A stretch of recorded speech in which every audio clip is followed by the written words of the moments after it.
Built back happier, built back happier, ये इसका क्या रहेगा, इसकी थीम रहेगी। उसके बाद ध्यान रखना कि हैप्पीनेस इंडेक्स भी जारी हुआ, यानी कौन कितना खुशहाल है, तो हैप्पीनेस इंडेक्स जो है, इंडेक्स, इसमें आपको दो रिपोर्ट लिखना, एक 2021 की और एक 2022 की। अब आप लोग सोच रहे होंगे, क्योंकि आप लोग सोचवान व्यक्ति हैं, इसलिए आप सोच रहे होंगे बोले वो क्या सर, आप कहोगे सर 22 की रिपोर्ट आई, आप 21 क्यों बताओगे? ये तो मैं कह रहा हूँ, इसी को जानना है, क्योंकि जो पेपर में आ रहा है ना, अब वो 1 साल पहले का भी पूछ रहा है, इसलिए परेशान ना हो, इनको नोट करो। लेखपाल का एग्जाम होने वाला है, मतलब हम आने वाले हैं ना, शायद आप लोग सूचना मिल गई होगी, तो ध्यान रखिए। 2021 में जो भारत था, भारत, इसका नंबर बेटा 139 था, और 2022 में भारत का नंबर 136 आया, तो 3 पायदान का सुधार हुआ है, ठीक है।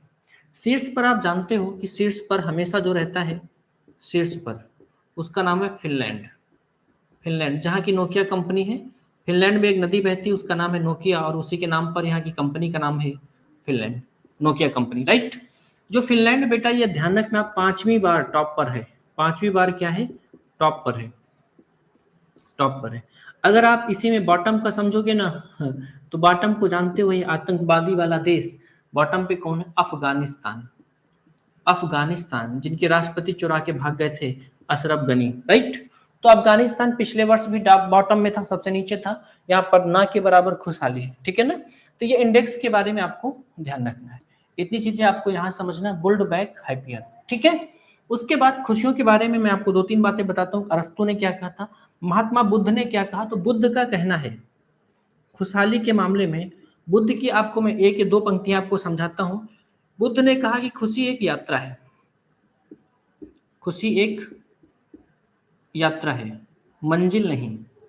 इनको आप समझिएगा जरा कि ये बात क्या कहा जा रहा है। यहाँ पर कहा गया कि खुशी जो है वो एक यात्रा है, मंजिल नहीं।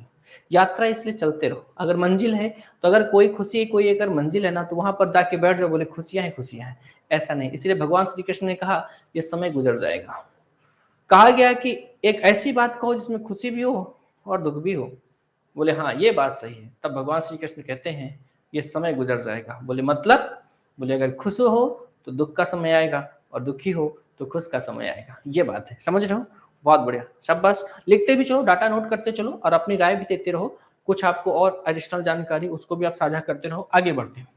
तो महात्मा बुद्ध ने क्या कहा कि खुशी एक यात्रा है,